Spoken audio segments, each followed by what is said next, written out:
Hello, I'm Irma Baker. Welcome to our show. It's so great to be here with you today. These are such unusual times, but we're doing everything we can to get through them. We're doing everything we can to stay safe, stay well, and stay connected. And this is one of the ways that we can stay connected, even if we can't be together or in the studio, we can at least connect this way. So I'm so glad you're here with us today. Now, usually when I interview an author, and I do quite a few local authors on RSVP, usually that author is sitting next to me. Well, instead of authors sitting next to me today, we have books by our local authors sitting next to me. There are so many that there's no way we can even cover them in one show. But I am using this as an opportunity to introduce you to some authors that we haven't been able to have in the studio for one reason or another. They live too far, they have full-time jobs, they can't get away during the day, different reasons, but I want you to know about them anyway. We're going to talk about three today that I think you'll enjoy, and they cover the spectrum of the traditional mystery. Now, the traditional mystery is defined as in the tradition of Agatha Christie, and they're generally mysteries of relationships, mysteries where it's the characters that are most important. Very often they're in series, but not always. And if a mystery isn't traditional, then what is it? Well, it could be hard-boiled. Now, those are the blood, guts, and gore ones. Not really my kind of mystery, but many people enjoy them, and there are some very well-written ones. And then, of course, there's psychological suspense or the different types of suspense mysteries. But the traditional ones are very often in series, not always, but often in series. And we get to know the characters, and we want to follow through their lives with them, see what's going to happen to them next, and all the crazy things that do happen, which we certainly hope never happen in our own lives. So that is what we're doing today. And like I said, we'll probably only have time to cover three of them, but I think there are three that you will certainly enjoy. You could say that we're going from the cozy to the noir in traditional mystery fiction. Now, these are all by local authors. And when I say cozy to noir, the traditional mystery is a spectrum. At the very lightest end are the cozy mysteries. They are easy to read. You generally have a lot of humor in them, or at least some humor in them. And the characters, we really get involved in the characters. When you talk about noir mysteries are very often standalones, as with the case of the author we're going to talk about today. And noir, well, noir is darker. It's the darker end of the traditional spectrum. And you can kind of tell that from the covers. In the cozy mysteries that we're talking about today, we have this series by local author Vivian Chen. And you can tell by the cover, it's a brighter, lighter type of cover. In some cases, you can tell the book by its cover. Not entirely, but you can tell. For instance, now here is noir. And see how much darker the cover is? How much more foreboding it is in the cover. And then in the middle, we have mysteries that are not quite as light, but definitely have a good theme, a good plot, and interesting characters. And they do have some humor involved in them often, but humor is not a primary purpose of those books. So let's get into it. First of all, with the one I spoke of, Vivian Chen. Vivian Chen is a local author, lives on the west side of Cleveland. And I met her, oh, by the way, these authors are all members of the local chapter of Sisters in Crime. Sisters in Crime is an international organization, has 4,000 more members around the world. And it's been around for about, well, more than 30 years. It was started back in the 80s by some women mystery writers who just felt that they needed to have a voice in the publishing industry. And so they banded together to promote women mystery writers. And we have such a wonderful wealth of women mystery writers in our local area. Well, Vivian,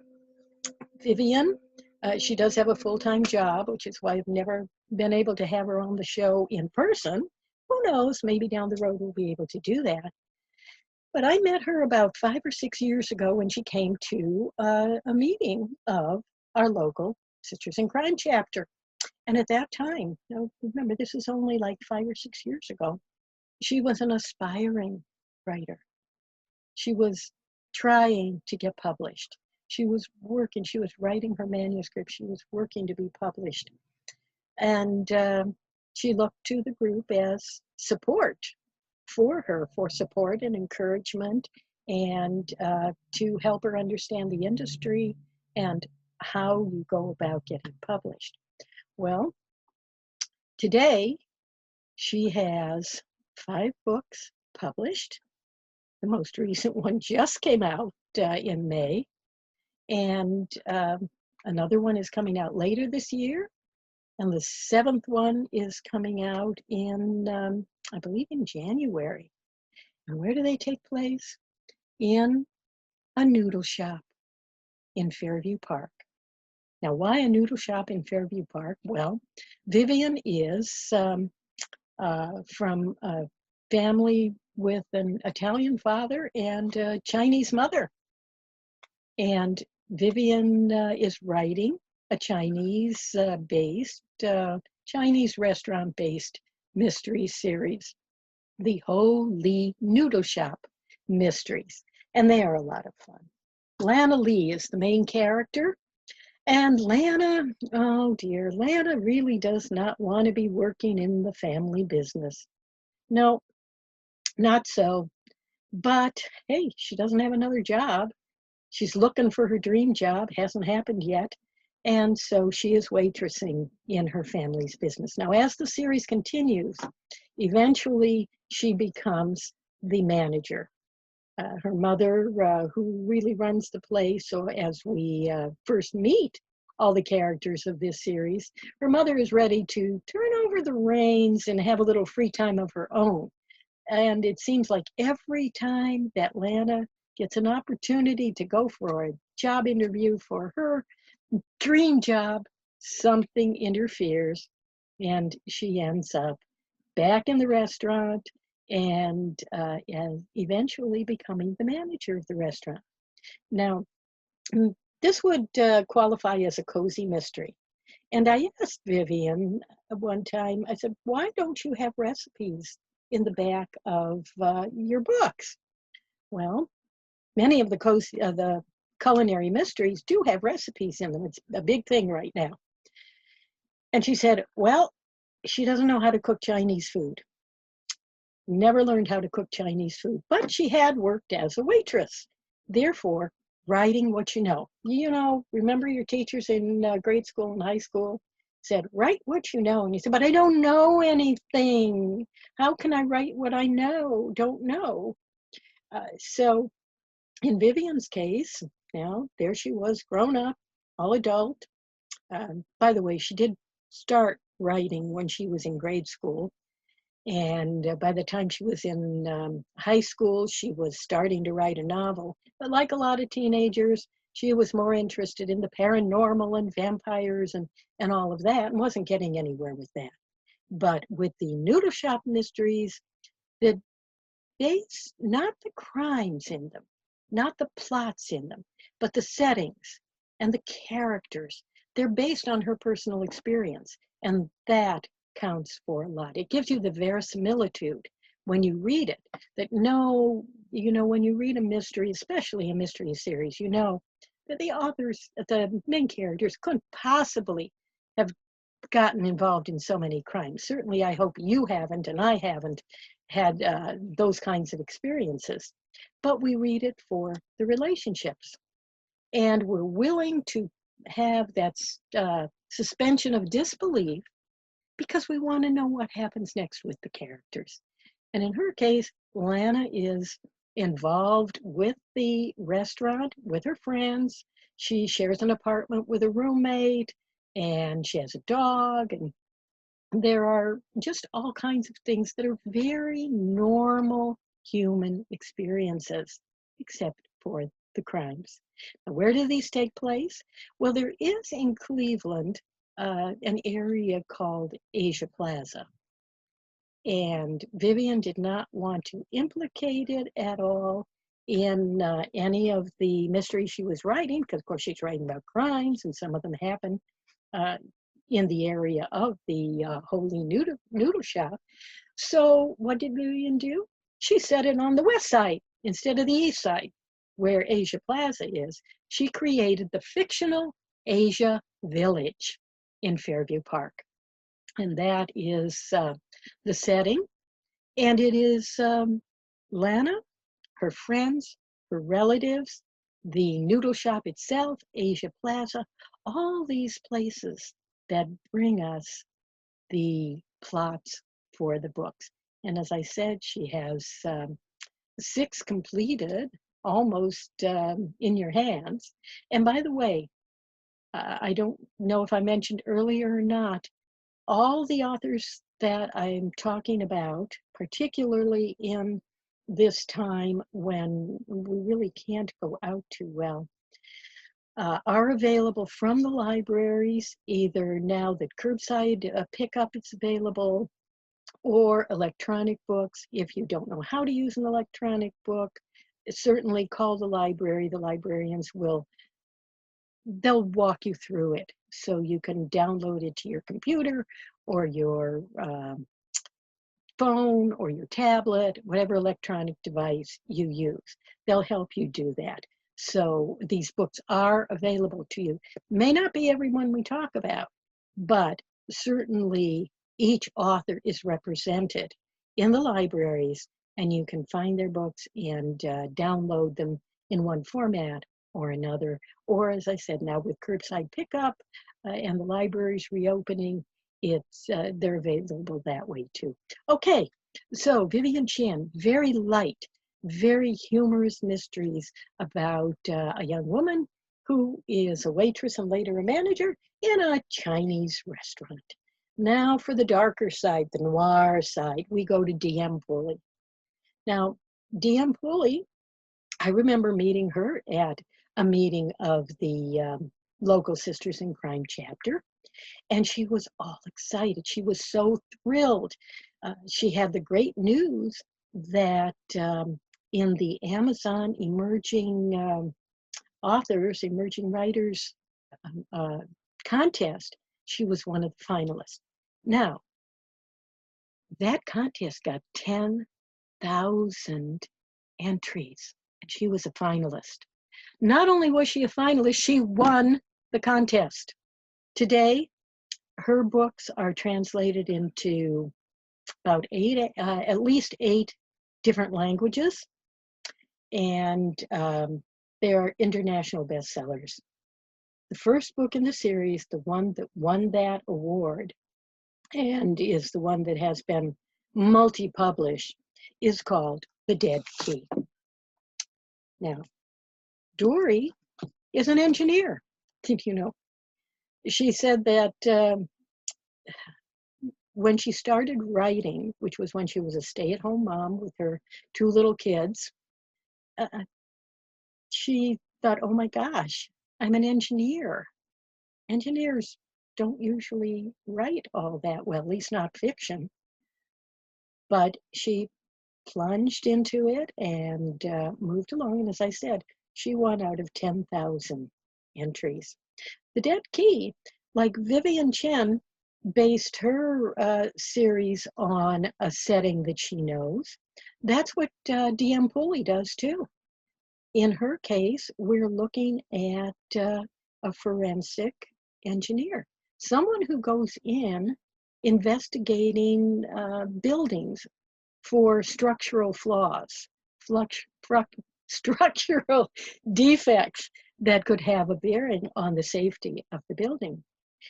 In the case of the dead key, when Dory was working as an engineer, one of her projects involved investigating the structure from an engineering standpoint of an old bank building in Cleveland. I'll let you in on the background of that. It was the old Cleveland Trust building downtown, the one with the rotunda.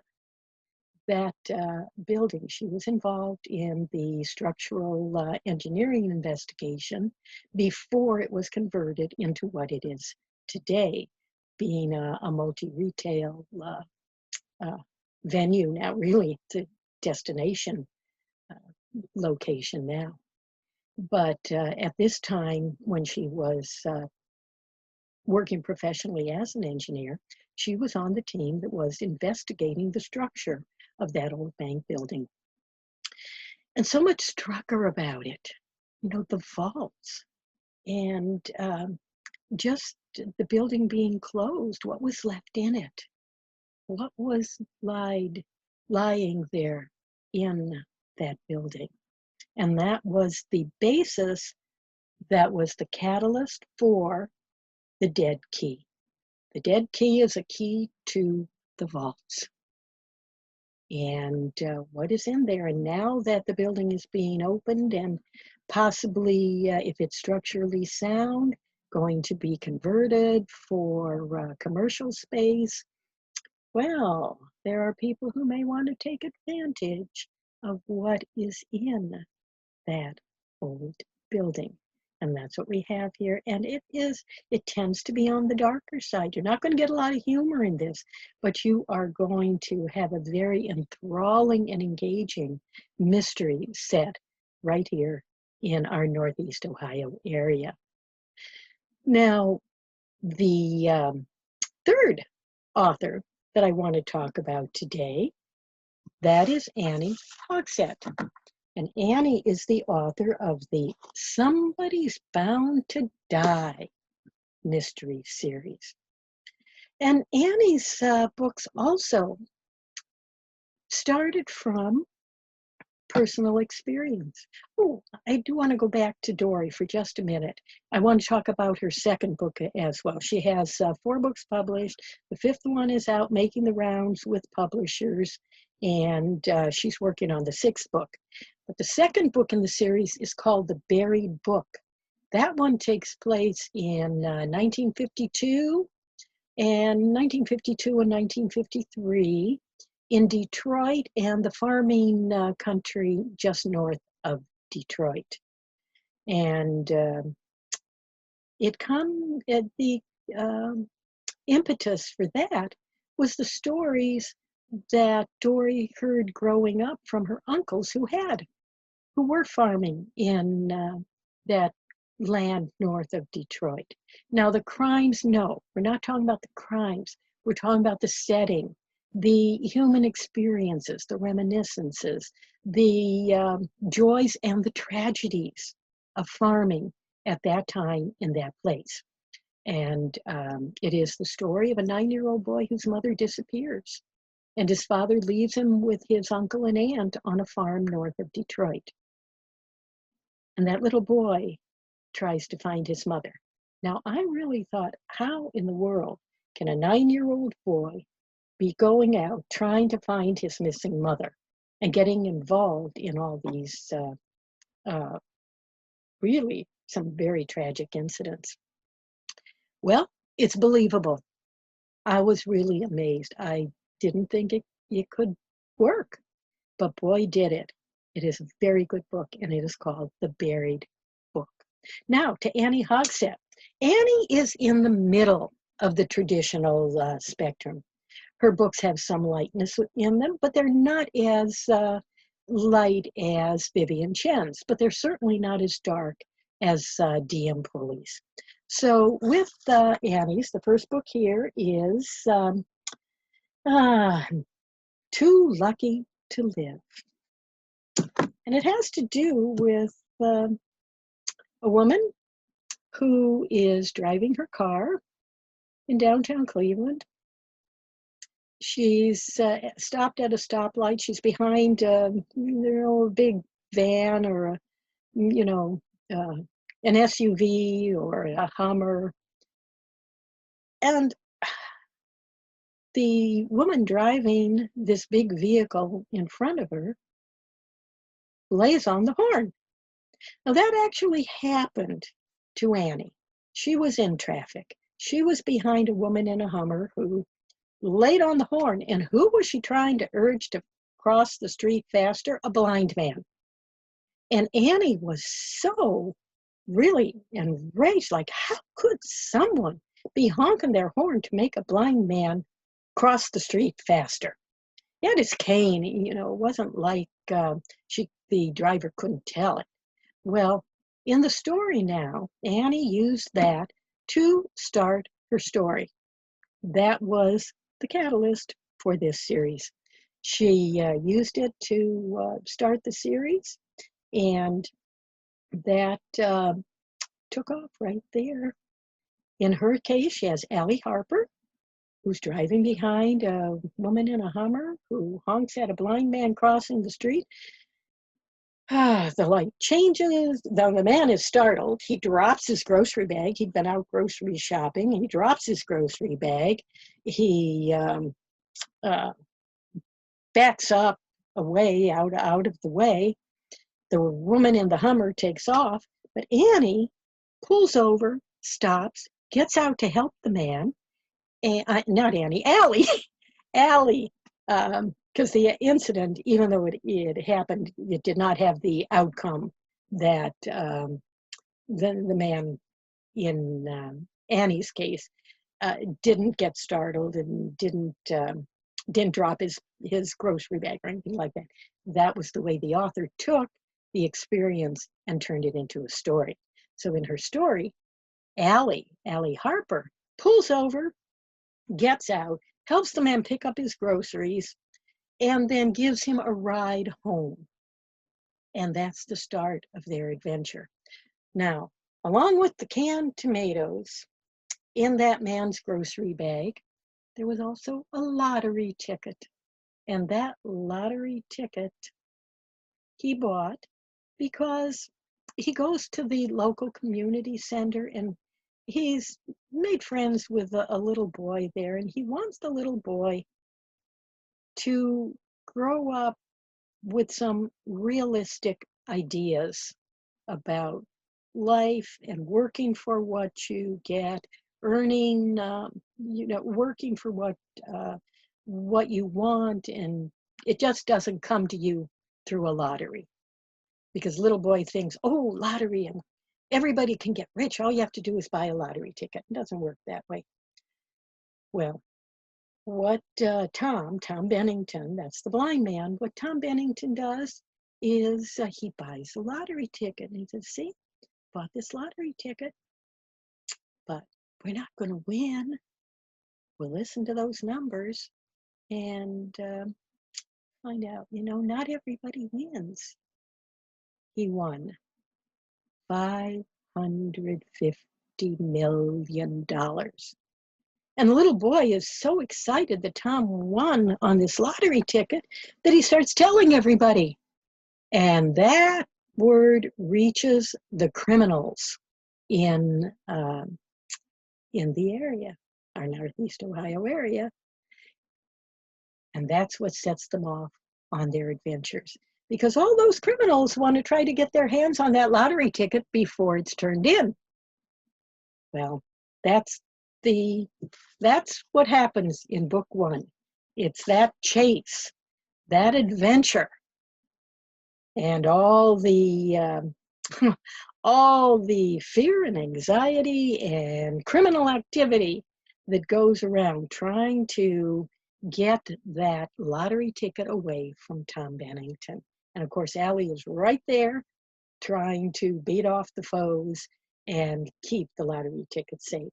In book 2 of the series, in Murder to the Metal, in that book, they kept that lottery ticket in the book 1.